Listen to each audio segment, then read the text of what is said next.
Resistance हम लोगों ने पढ़ लिया और रेजिस्टेंस का फॉर्मूला पढ़ लिया। रेजिस्टेंस का ये पहला असाइनमेंट, ये दूसरा असाइनमेंट, दोनों ने याद रखना। अब आगे क्वेश्चन ऐसा आ सकता है, define 5 ohm resistance, define 7 ohm resistance, जो भी है, डिफाइन 1 ओम रेजिस्टेंस, जो भी है, एक ही स्टाइल में करेंगे। इसे 5 ओम का डिफिनेशन देना है। तो यहाँ पर पहले 5 ओम इक्वल टू 5 की जगह 5 और ओम की जगह V/A। V के आगे 5 आया तो 5 वोल्ट, A के आगे कुछ नहीं तो 1 छुपा रहता है इसका। अब इसी से हम इसको देख के this equal to this, this equal to this, तो हम इसको देख करके 5 ओम का डिफिनेशन सेंटेंस में लिख सकते हैं। तो ये मैं लिख रहा हूँ।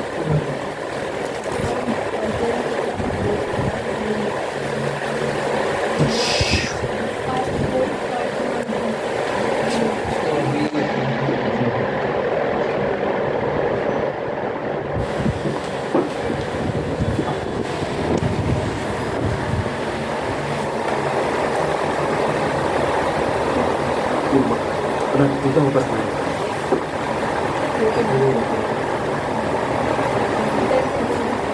सोर्स माने बैटरी, सेल, जनरेटर, ये सब क्या बोलते हैं? सोर्स।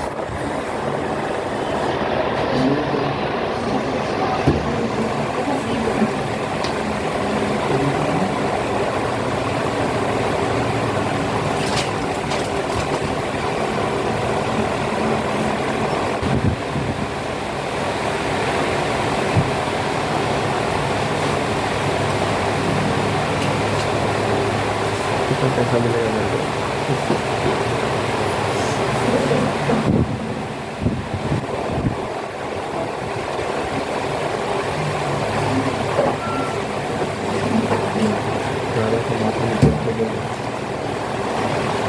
बस यहाँ से देखिए डिफिनेशन हो गया 5 ओम रेजिस्टेंस।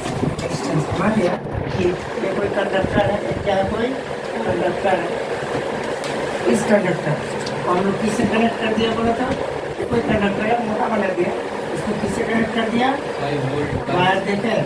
जब इस वायर को पतला बनाए, इस वायर को मोटा बनाए, पूरा वायर, ठीक है। और यहाँ पर क्या लगा दिया? सेल। इसके अंदर इसका 5 वोल्ट है, 5 वोल्ट लिखा ना। अगर 5 वोल्ट का सोर्स, बैटरी, सेल, 5 वोल्ट का बैटरी या सेल ना, एग्जैक्टली इस कंडक्टर में कितना करंट अलाउ कर रहा है? 1 एम्पियर करंट। एग्जैक्टली कितना करंट अलाउ कर रहा है? तो इस कंडक्टर का रेजिस्टेंस कितना समझा जाएगा? 5। If a source of 5 volt, 5 volt का बैटरी अलाउस जाने देता है एग्जैक्टली एग्जैक्ट 1 एम्पियर, कम भी नहीं, ज़्यादा नहीं, exactly 1 ampere current through a conductor.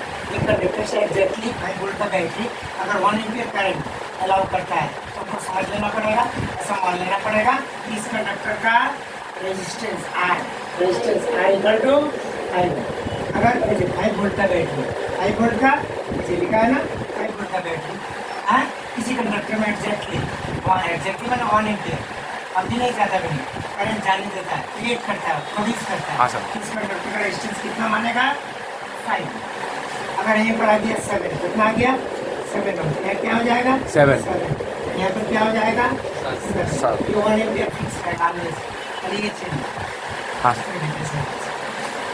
ठीक है। इसके बाद ये रेजिस्टेंस का बात है, जो भैया ने पढ़ाया होगा, डिफिनेशन 5 ओम का, 7 ओम का, 1 ओम का ना, इस तरह कोई भी इसके आधार पे 9 ओम, 10 ओम सबका डिफिनेशन लिख सकते हैं। और लिखेगा वही लड़का, वही स्टूडेंट, वही लड़की, तो घर में जाके 7 ओम का ऐसा में लिख जाए ना, फिर ऐसे 9 ओम लेके पूरा ऐसा लिखेगा, ऐसा 10 ओम लेके ऐसा लिखेगा, ऐसा 2 बार लिखेगा और इस जगह पे पाएगा, और बाकी लोग बाद बाकी लोग लाख पाएगा। नेक्स्ट टॉपिक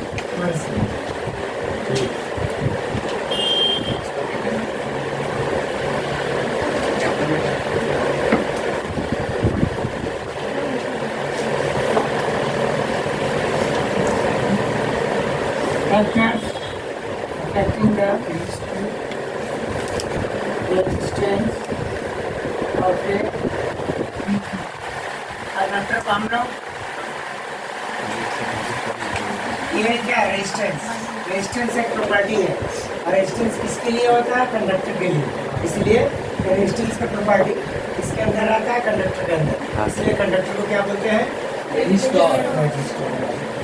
रेजिस्टर नाम हो गया, दैट इज नाउन, और रेजिस्टेंस हो गया प्रॉपर्टी, दैट इज एडजेक्टिव, और इंग्लिश ग्रामर। हाँ इस तरह कौन कौन सा फैक्टर है तो किसी कंडक्टर का रेजिस्टेंस को, हालांकि कंडक्टर का रेजिस्टेंस फिक्स रहता है, कंडक्टर रेजिस्टेंस जनरली फिक्स रहता है। फिक्स रहता है। कोई कंडक्टर 5 ओम रेजिस्टेंस, कोई कंडक्टर 8 ओम रेजिस्टेंस। लेकिन कुछ ऐसा भी कंडीशन है, उस कंडीशन में उस कंडक्टर का रेजिस्टेंस इंक्रीज या डिक्रीज भी हो सकता है। तो कौन कौन सा कंडीशन है, तो कौन कौन सा फैक्टर है, तो कौन कौन सा कंडीशन है जिसके कारण किसी कंडक्टर का फिक्स रेजिस्टेंस इंक्रीज या डिक्रीज चेंज भी हो सकता है, फैक्टर करने का। तो तुम लोग का लिखा होगा भैया, लिखा हुआ है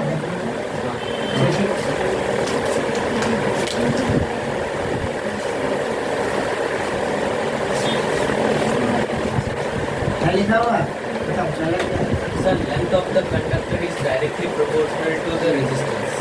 ऐसा लिखा हुआ है, हम सब काट में लिख रहे हैं। L माने length of the conductor, length of the conductor is directly proportional, length of the conductor is directly proportional to resistance of the conductor. इसका अर्थ हो किसी भी कंडक्टर का लेंथ जितना टाइम बढ़ेगा उसका रेजिस्टेंस भी।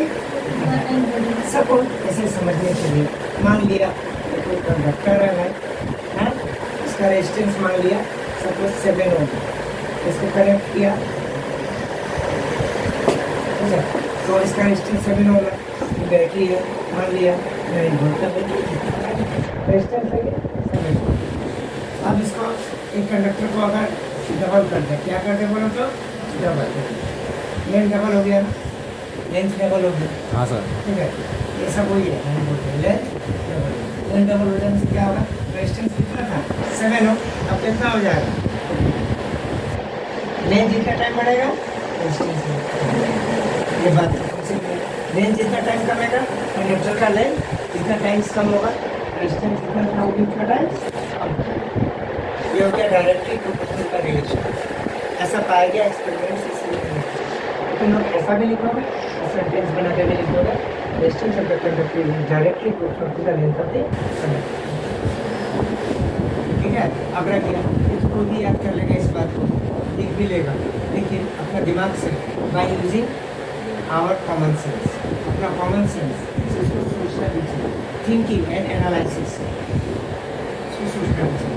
तुम सोचेगा अगर करंट इसके अंदर जाएगा, करंट पे कंडक्टर बाधा देगा, इस बाधा देने का ये हम लोग बोलते हैं रेजिस्टेंस 7 ओम है। तो लेंथ अगर ज़्यादा बढ़ गया है, अभी जितना था डबल हो गया, तो करंट को डिस्टर्ब भी ज़्यादा दूर तक हो। अरे यहाँ से यहाँ तक रेजिस्टेंस, अब यहाँ से श्योर है लेंथ बढ़ेगा तो रेजिस्टेंस भी बढ़ेगा। ये हो गया पहला। तो length of the conductor is the first factor which affects the resistance of a conductor. किस तरह अफेक्ट करता है? डायरेक्टली। किस तरह अफेक्ट करता है? डायरेक्टली। जितना टाइम लेंथ बढ़ेगा कंडक्टर का उतना टाइम रेजिस्टेंस, जितना टाइम लेंथ कमेगा उतना टाइम रेजिस्टेंस।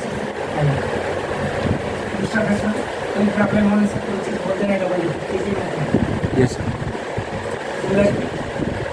ठीक है, दूसरा प्रश्न बोलो। Sir, resistance is inversely proportional to the cross section of the conductor.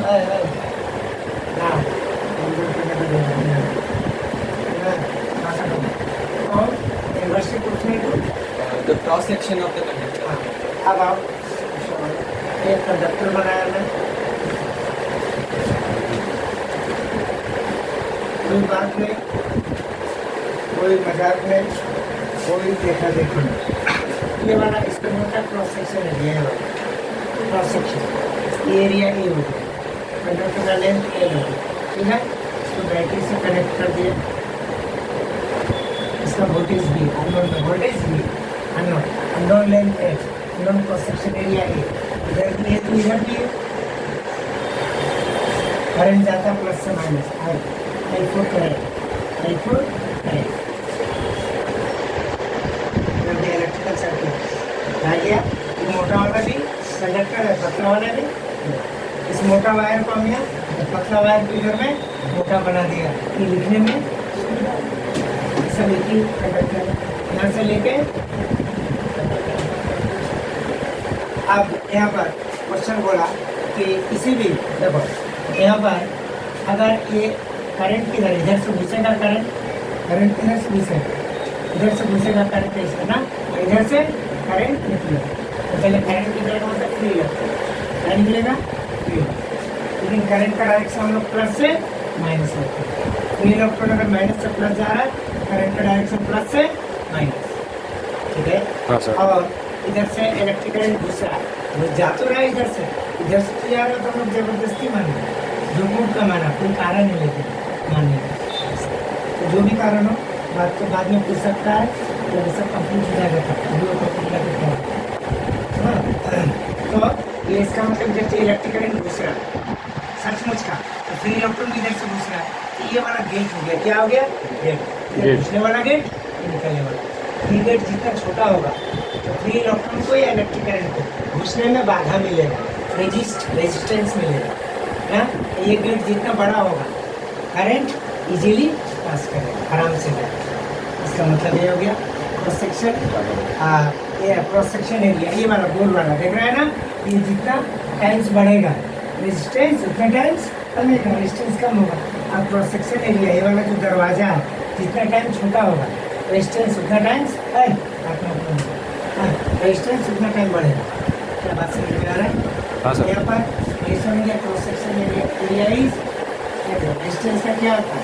ऐसा लिख देगा तो डायरेक्टली प्रोपोर्शनल, तो इसके नीचे वन है डायरेक्टली, इसको उल्टा कर देगा तो बस क्या हो जाएगा बोलो तो 1/8। हाँ हाँ सर। हाँ।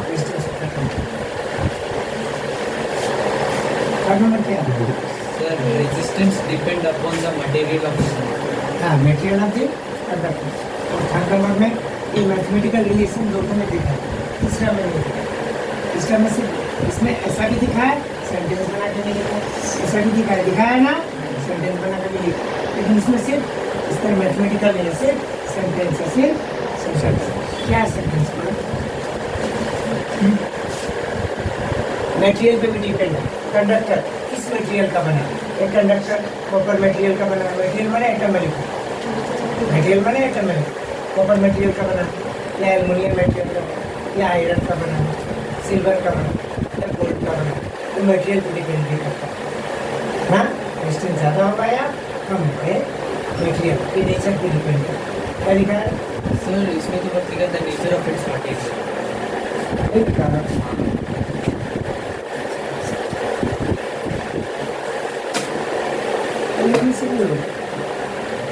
इसमें क्या पाउच क्या कर रहे हैं? पाउच करते हैं। फर्स्ट नंबर क्या है? नेचर ऑफ मटेरियल, मटेरियल का नेचर। यहाँ पर अगर तुम एल्युमिनियम का कंडक्टर लेगा तो रेजिस्टेंस ज़्यादा दिखाएगा as compare to copper conductor. Copper conductor से एल्युमिनियम कंडक्टर रेजिस्टेंस ज़्यादा होगा, कॉपर कंडक्टर रेजिस्टेंस कम दिखाएगा। और सिल्वर का लगाएगा, सिल्वर का रेजिस्टेंस और कम होगा, ठीक है। गोल्ड का लगाएगा और रेजिस्टेंस, इसका मतलब नेचर ऑफ मटेरियल को डिपेंड करता है किसी कंडक्टर का। 4 नंबर क्या है? 4 नंबर Sir, temperature, sir. उसको मारते हैं टेम्परेचर पे डिपेंड करता है, तो लिख देगा। लेकिन साथ में तुम और बता दो टेम्परेचर अगर जो कंडक्टर है ना, टेम्परेचर अगर कांस्टेंट है तब नो प्रॉब्लम। टेम्परेचर कांस्टेंट नहीं है, अभी गर्मी कम था तो गर्मी ज़्यादा हो गया, इसका टेम्परेचर ज़्यादा हो जाएगा। टेम्परेचर ज़्यादा होने से रेजिस्टेंस बढ़ जाएगा, टेम्परेचर ज़्यादा होने से रेजिस्टेंस बढ़ जाएगा। क्या कारण है? पता है, टेम्परेचर बढ़ गया इस कंडक्टर का, क्लाइमेट गर्म हो गया, इसका भी टेम्परेचर बढ़ जाएगा, तो फ्री इलेक्ट्रॉन को ज़्यादा एनर्जी, काइनेटिक एनर्जी मिलेगा। पहले हीट एनर्जी, हीट किसमें कन्वर्ट होगा? काइनेटिक। फिर इलेक्ट्रॉन लगेगा स्पीडली मोशन करने, एक इलेक्ट्रॉन दूसरे से टकराएगा उल्टा पुल्टा, तो रेजिस्टेंस क्या इतना नहीं लिखना चाहिए। टेम्परेचर को या तो डिफरेंस को देखने में दिखा जाएगा, टेम्परेचर बढ़ने से रेजिस्टेंस बढ़ेगा, टेम्परेचर कमने से रेजिस्टेंस। तरह ये चार्ज वेक्टर हो गया रेजिस्टेंस इस कंडक्टर का किस कंडक्टर पे किस कंडीशन पे डिपेंड करता है। इसके बाद आ गया रेजिस्टेंस, क्या आ गया रेजिस्टेंस। तो रेजिस्टेंस क्या है, एक प्रॉपर्टी है, ये प्रॉपर्टी है रेजिस्टेंस का प्रॉपर्टी किसके अंदर होता है, कंडक्टर के अंदर होता है ना, इसलिए तो कंडक्टर को हम लोग रेजिस्टर कहते हैं ना। तो रेजिस्टिविटी क्या है भाई, नाम तो थोड़ा मिलता हुआ लग रहा है, रेजिस्टेंस क्या है, resistancy resistivity special type of resistance. सिर्फ रेजिस्टेंस पढ़ना तो सिंपल रेजिस्टेंस, जो रेजिस्टेंस है कंडक्टर का उसमें कोई लेंथ का बारे में जितना भी लेंथ कम हो या ज़्यादा इसका टोटल रेजिस्टेंस टोटल छोटा है, अगर कंडक्टर छोटा है कंडक्टर छोटा है इसका टोटल रेजिस्टेंस ले लेते हैं रेजिस्टेंस, कंडक्टर बड़ा है तो भी पूरा का रेजिस्टेंस ले ऐसा। लेकिन रेजिस्टिविटी एक पार्टिकुलर साइज का रेजिस्टेंस, एक पार्टिकुलर साइज का साइज मैंने मेजरमेंट लेंथ ब्रेथ ऐसा मेजरमेंट हो गया, एक पार्टिकुलर साइज का कंडक्टर का अंदर का रेजिस्टेंस को क्या कहता है, रेजिस्टिविटी। एक पार्टिकुलर साइज कितना अभी तक नहीं बताया लेकिन एक पार्टिकुलर मेजरमेंट वाला कंडक्टर के अंदर टोटल जो रेजिस्टेंस है उसको रेजिस्टेंस तो कह सकता है लेकिन स्पेशली रेजिस्टिविटी ये पार्टिकुलर मेजरमेंट पार्टिकुलर साइज क्या है, unit cross section area unit length, ऐसा कंडक्टर जिसका cross section area unit unit cross section area और यूनिट लेंथ।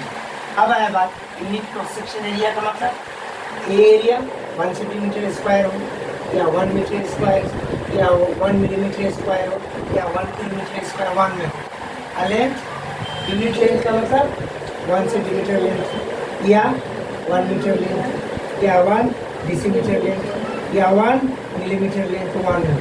लेकिन ऐसा यूनिट के अनुसार इधर में यूनिट एरिया क्या बोलेंगे 1 मीटर स्क्वायर, लेंथ को यूनिट लेंथ को क्या बोलेंगे 1 मीटर। ये conductor the resistance present the total resistance इसके अंदर the total resistance present in a conductor of unit cross section area and unit length is called such resistance is called resistivity of this conductor. The total resistance present inside a conductor of unit cross section area and unit length. Unit बोल दिया, unit का मतलब ये क्या पकड़ेंगे generally 1 metre square, इसको कितना पकड़ेंगे 1 मीटर। हालांकि इसमें ये द टोटल रेजिस्टेंस इस कंडक्टर का अंदर का total resistance present in this conductor of unit section area that is 1 metre square area bracket में लिख सकते एंड हैवी यूनिट लेंथ ब्रैकेट में 1 metre. Such resistance is called क्या, रेजिस्टिविटी ऑफ दिस कंडक्टर। वहाँ लिखा हुआ क्या है,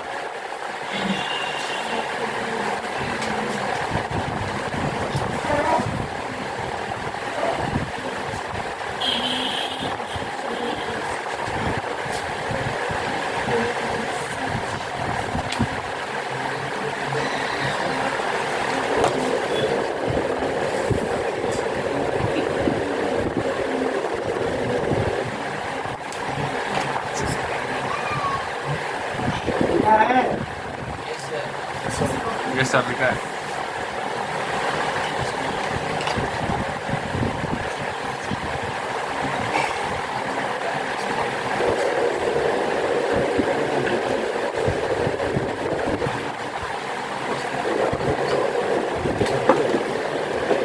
कोई राधा तुम्हारा मॉडल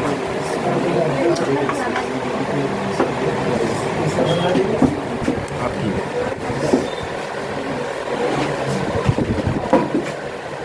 काम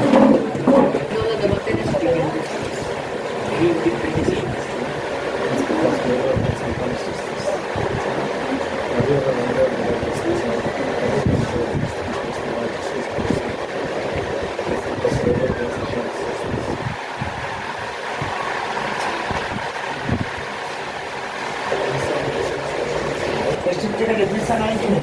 Yes, sir. है क्या पढ़ना है यार, अभी तो बोला तुमको। Resistivity of a material is defined as the resistance offered by a cube of the material of side 1 meter when the current flows Okay, pencil कर लो। हाँ sir. जैसे जो भी डिफरेंस और डिफरेंस का डिफरेंस। हाँ, इसका मैं लिख दिया। ये मेरा भी लिख देना sir. अरे pen लिया. कैसा मिला? ऑफर वाले दे रहा है, रेजिस्टेंस देना, रेजिस्टेंस ऑफर। हाँ,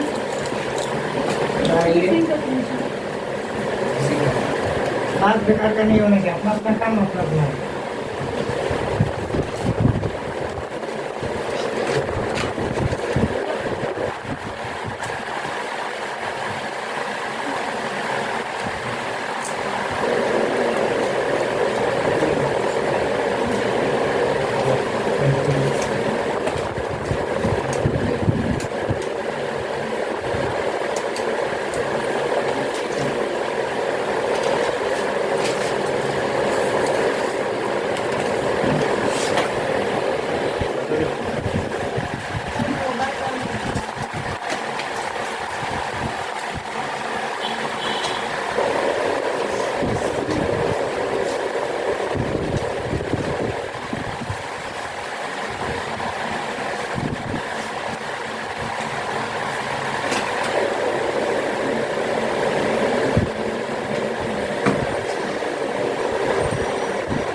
रेजिस्टिविटी ऑफ क्या रेजिस्टिविटी लिखने से भी resistivity of total resistance offered by ये ऑफर करने दे मारना ये टोटल रेजिस्टेंस ऑफर्ड बाय ये conductor of unit cross section area and unit length is called resistivity of that conductor.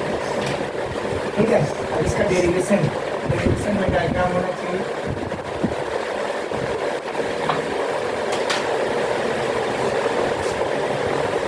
Conductor है जिसका रेजिस्टेंस आर है और आर का मतलब टोटल कंडक्टर, एल का मतलब total length of the R is the total resistance present in this conductor of length L उस cross section area का cross section area of the conductor is A का it is found in segment सी।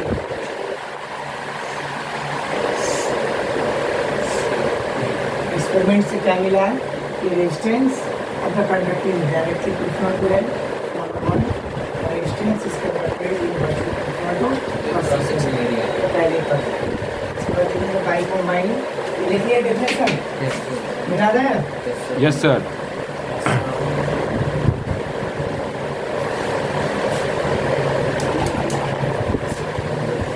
हो गया by combine करेंगे by combining 1 and 2 1 2 को combine करेंगे तो पता है ना left hand right hand combine करने में लेफ्ट लेफ्ट हमेशा सेम होता है और राइट डिफरेंट होता है। तो लेफ्ट जो सेम होता है ज्वाइंट हो जाता है दोनों डबल है ना डबल आर ज्वाइंट होके सिंगल है। ये जो सिंबल है इस सिंबल का नाम है प्रोपोर्शनल का सिंबल ना। ये दोनों सिंबल सेम है ज्वाइंट होके कंबाइन ज्वाइंट में कंबाइन होके सिंगल लेकिन राइट साइड डिफरेंट होता है मल्टीप्लाई होता है L into 1/a L into 1/a क्या हो जाएगा एल बाई बाद में तुमको पता है ये क्या बन जाएगा इक्वल क्या बन जाएगा Equal. Left hand right R की जगह लेकिन इसको इक्वल टू करेगा यहाँ पर सम कांस्टेंट आता है सम Constant. कांस्टेंट कुछ भी ले सकता है लेकिन साइंटिस्ट को पहले ले लिया क्या लिया रो क्या लिया रो जो रो कांस्टेंट है this constant rho is called resistivity of the conductor. हाँ एंड लिखेंगे where rho is a constant rho is a constant called resistivity. ठीक है ये लिख दिया और यहाँ से बाद में आगे बढ़ेगा जब रो का फॉर्मूला क्या बनेगा ए आके आर के साथ इंटू होगा एल आके डिवाइड होगा आर ए बाई अब आएगा एस आई यूनिट क्या आएगा SI यूनिट। इसका SI यूनिट रेजिस्टिविटी का, इसका SI यूनिट रेजिस्टिविटी, फार्मूला से SI यूनिट बन जाएगा। रेजिस्टेंस का अगर बाई, रेजिस्टेंस का क्या लेगा ओम, क्रॉस सेक्शन एरिया का, मीटर स्क्वायर, लेंथ का, मीटर, ठीक है, लेंथ का मीटर, तो मीटर स्क्वायर से मीटर कटेगा, क्या आएगा ओम इंटू ओम मीटर जैसा मीटर बेस्ट, क्या ठीक है। आगे तो यहाँ पर एक्सप्रेशन का मतलब फार्मूला, फार्मूला को प्रूव करना, फार्मूला को यानी यहाँ दिखाएगा तुमको।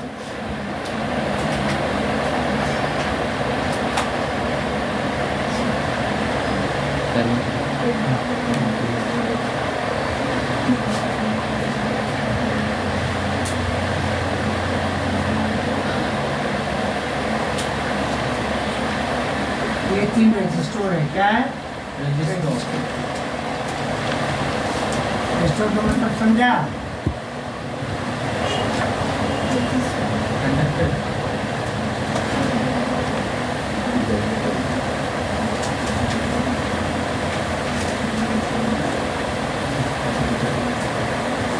ये 3 रजिस्टर को बैटरी के साथ कनेक्ट कर दिया, सीरीज कनेक्शन। क्या कनेक्शन में तो बैटरी है, यहाँ पर 3 सेल है, एक से ज़्यादा सेल को कनेक्ट करने से बैटरी का, तो पूरा सिस्टम क्या बन गया बैटरी। इसका पोटेंशियल डिफरेंस R1 में V कितना वोल्ट, V वोल्ट, V का वैल्यू 7 वोल्ट, V का वैल्यू 8, तो 8 वोल्ट। इसका पोटेंशियल डिफरेंस कितना है R1 में V, इसमें करंट कितना जा रहा है I, करंट कितना जा रहा है I प्लस प्लेट से निकलता माइनस प्लेट में जाता। क्या बात समझ में आया। अब यहाँ पर अभी तुम समझ सारे रजिस्टर है, क्या रजिस्टर का मतलब एक तरह का सिंबल है, रजिस्टर का सिंबल, लेकिन ये जो रजिस्टर का सिंबल है, इस सिंबल को क्या समझना है, सब क्या है लोड। सपोज यहाँ पर मान लिया है फैन है, क्या है फैन, ये मान लिया फ्रिज ना, ये मान लिया टीवी। फैन का रेजिस्टेंस R1 ओम, कितना ओम, R1 का वैल्यू 3 है, तो 3 ओम।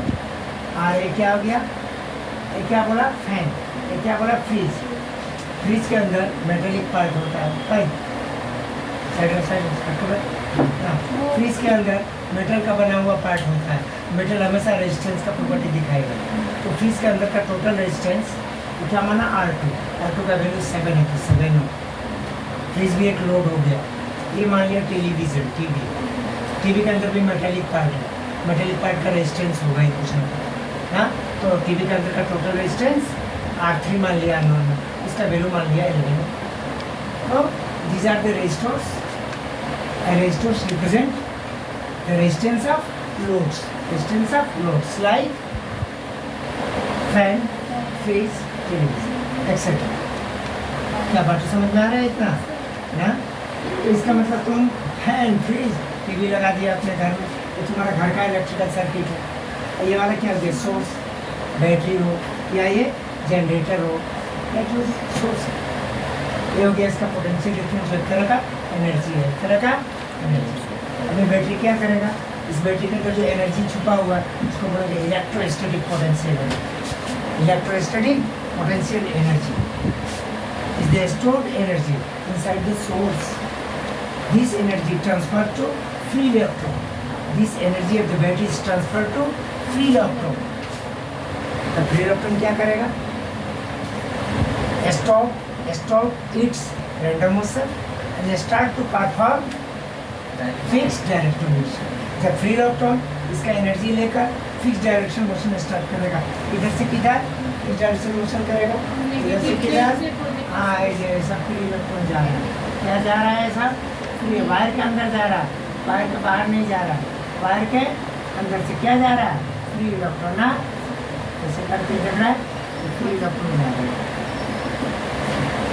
लेकिन कर फ्री इलेक्ट्रॉन किधर से किधर जा रहा है, देख रहा है ना तुम लोग, फ्री इलेक्ट्रॉन किधर से किधर जा रहा है, देख रहा है ना, इधर से किधर जा रहा है फ्री इलेक्ट्रॉन माइनस से प्लस, तो करंट का डायरेक्शन, फ्री इलेक्ट्रॉन माइनस से प्लस तो करंट का डायरेक्शन, हाँ करंट डेंजर होता है ना, आदमी का जान ले लेता है। तो चलो करंट को हम लोग रेड कलर में दिखा देता है।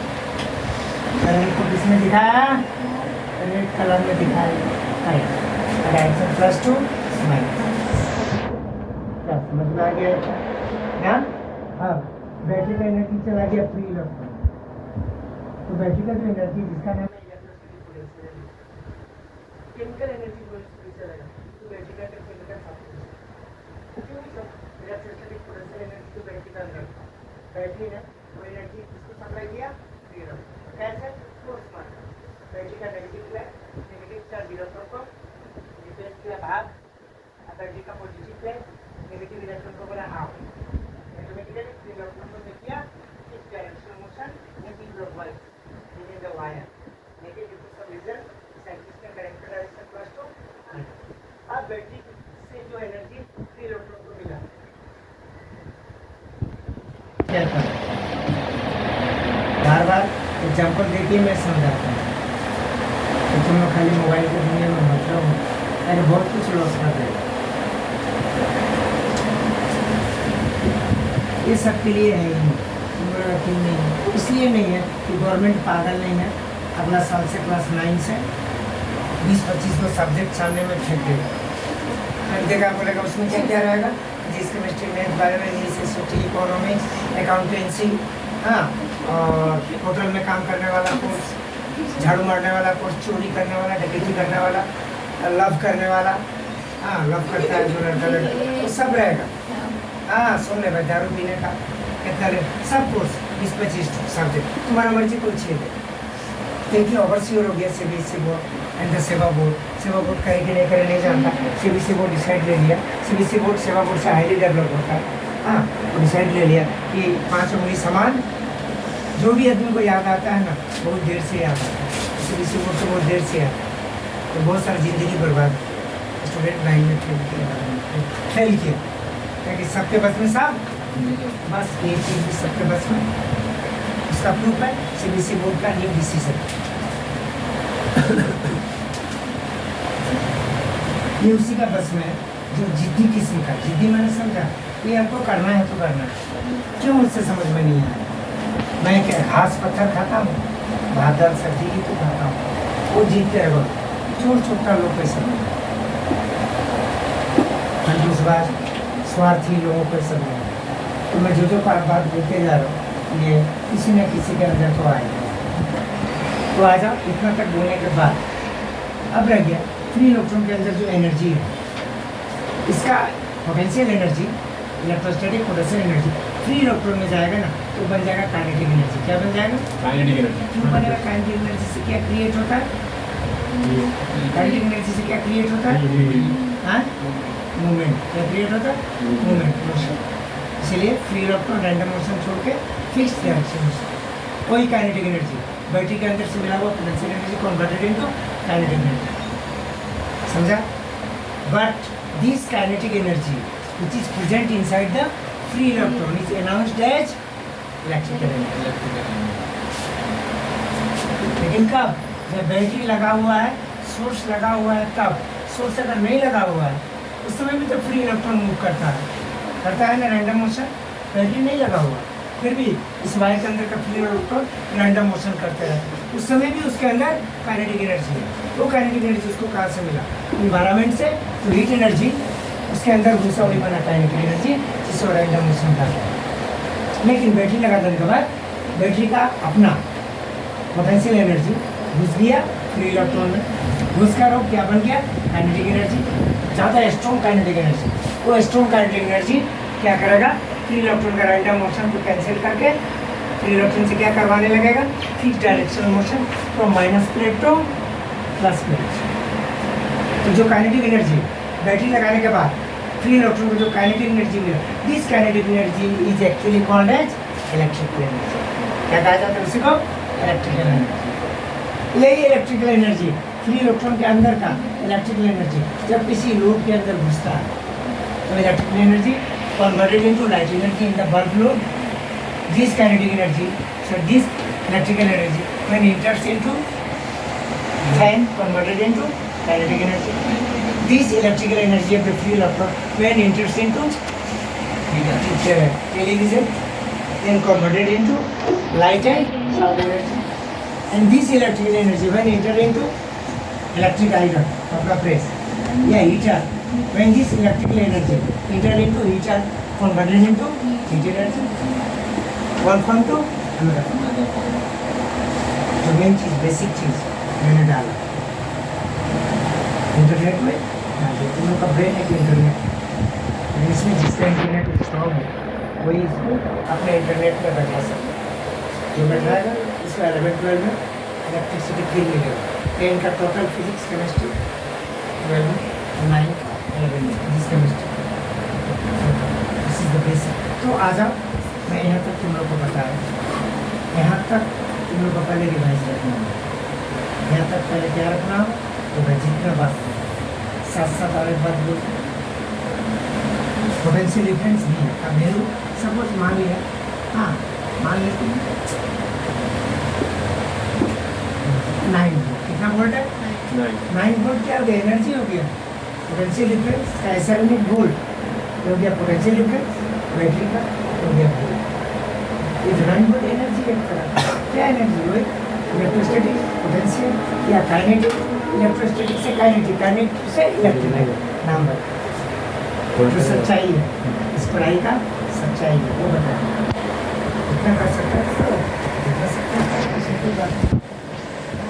जो नहीं सकता। तो ये एनर्जी पता है, ये एनर्जी है सब लोगों से लोड के अंदर, इसके अंदर ये इलेक्ट्रिकल एनर्जी बनता है, इसके अंदर ये एनर्जी इसमें डिस्ट्रीब्यूट होगा। क्या हो जाएगा जैसे मान लिया 9 वोल्ट एनर्जी से इसको मिला, ये जो लोड है ना इस लोड को मिला 2 वोल्ट, 9 वोल्ट से इसको मिला मान लिया 4 वोल्ट ना, कितना बचा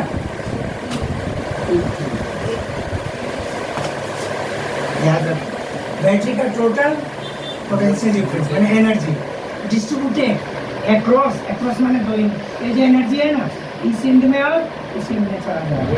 ये एनर्जी अक्रॉस माने लोड का 2 एंड पॉइंट, ये एनर्जी इस लोड का 2 एंड पॉइंट में चला जाएगा। तो total potential difference that is energy of the source is distributed across में 2 एंड पॉइंट में चला जाएगा across each resistor in the series connection।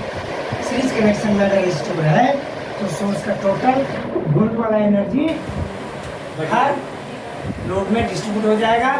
इस सबको प्लस करेंगे तो टोटल इतना आएगा और ये एनर्जी इस 2 पॉइंट में खर्च होता है। 2 पॉइंट में एनर्जी इसीलिए खर्च होता है। इलेक्ट्रॉन से जाएगा ना, जैसे इसमें घुसना चाहेगा ये इसको बाधा देगा, क्या देगा इसका रेजिस्टेंस R3 है, बाधा देगा, रोकेगा नहीं मत जा, इसको एनर्जी चाहिए। क्या चाहिए नहीं बैटरी में 2 वोल्ट एनर्जी इस फ्री इलेक्ट्रॉन को ढेल के इसके भीतर घुसा के इधर से बाहर निकाले। जैसे एक बच्चा गड्ढा है ना, नाला ड्रेन गड्ढा पार होने नहीं सकता, तो इधर में बड़ा आदमी खड़ा है नाला समझता है ड्रेन, इधर एक आदमी खड़ा है। एक बच्चा आया देखा नाला को जम करने नहीं सक रहा बड़ा है, तो एक इधर का आदमी क्या बच्चा का हाथ पकड़ के ऐसे उठाकर उधर वाला आदमी को ऐसे पकड़ा दिया, उधर टांग दिया, आए बस बच्चा पार हो गया। ठीक इस तरह एक फ्री इलेक्ट्रॉन बच्चा है और उसको ये इधर से फ्री इलेक्ट्रॉन इधर जाने नहीं सक रहा है क्योंकि ये वाला लोड का रेजिस्टेंस जो है ना ब्लू कलर का ये डिस्टर्ब दे रहा है करंट को घुसने में, इसका रेजिस्टेंस R3 है, R3 का वैल्यू जितना भी हो ना, तो ये वाला एनर्जी क्या करेगा फ्री इलेक्ट्रॉन का हेल्प करेगा, इधर से घुस के इधर से निकलना, ये एनर्जी हेल्प करेगा इलेक्ट्रिक करंट का मतलब इलेक्ट्रिकल एनर्जी इधर से घुस के इधर निकलना। इसलिए इसको अगर बैटरी से एनर्जी तीनों लोग को नहीं मिलेगा तो free electron that is electric current इसको पूरा क्रॉस तो सीरीज कनेक्शन रेजिस्टर का सीरीज कनेक्शन में सोर्स का total energy potential difference distribute हो जाता है सब। लेकिन क्या डिस्ट्रीब्यूट नहीं होगा पता है करंट है ना आई, इसमें भी देखो बता दे रहा है, ये 2 बात ध्यान रखना। क्या डिस्ट्रीब्यूट होता है सोर्स का पोटेंशियल डिफरेंस, किसमें डिस्ट्रीब्यूट होता है सीरीज कनेक्शन में रहने वाला हर रेजिस्टर, किसी को 2 मिला, किसी को 4, किसी को 3। लेकिन एक बात बोल दूँ ये तीनों का रेजिस्टेंस वैल्यू अलग अलग है। क्या है अगर तीनों का रेजिस्टेंस वैल्यू सेम है तो 9 जो है सब इक्वली डिस्ट्रीब्यूट हो जाएगा 3, समझा। यहाँ पर अलग अलग डिस्ट्रीब्यूट किया है इसका मतलब तीनों का रेजिस्टेंस वैल्यू अलग अलग, अंडरस्टैंड। तो यहाँ पर 2 बात ध्यान रखें, क्या ध्यान रखना कल होगा क्या ध्यान रखेगा, सोर्स के द्वारा सप्लाई किया यह एनर्जी सीरीज कनेक्शन में रहने वाला रेजिस्टर में डिस्ट्रीब्यूट होगा। लेकिन करंट आई है, आई का वैल्यू मान लिया 7 एम्पियर। क्या एम्पियर? 7। इसमें आई 7 एम्पियर है, इसमें भी करंट कितना जाएगा? आई माइनस इसमें भी करंट कितना जाएगा? आई। इसमें भी करंट कितना जाएगा? आई का value 7 ampere 7 ampere 7 ampere 7 ampere 7। तो current is not distributed through each resistor but potential difference of the source distributed through each resistor. बात समझ में आया? करंट का वैल्यू 7 एम्पियर है, ये हो गया मेन करंट, पूरा सर्किट का मेन करंट। मेन करंट इसमें भी उतना ही रहेगा, इसमें भी उतना ही, इसमें भी डिस्ट्रीब्यूट नहीं होगा। तुम सोचेगा इसका करंट का वैल्यू 7 एम्पियर है ना, इसमें 1 एम्पियर चला गया, इसमें 3 एम्पियर करंट दिया, 3 2 1 एम्पियर 3 एम्पियर 4 एम्पियर, और इसमें कितना हो गया तब? 2 एम्पियर ना, ये 7 एम्पियर है, इसमें 2 एम्पियर, इसमें 1 एम्पियर 3 एम्पियर, इसमें 4 एम्पियर डिस्ट्रीब्यूट हो गया। डिस्ट्रीब्यूट नहीं होगा। तो सीरीज कनेक्शन में करंट डिस्ट्रीब्यूट नहीं होता है, क्या डिस्ट्रीब्यूट होता है? सोर्स का पोटेंशियल। कितना आ गया यार, कल का डेरिवेशन करूँगा। ठीक है, कल तुम लोग का ट्यूशन है ना? हाँ सर। कल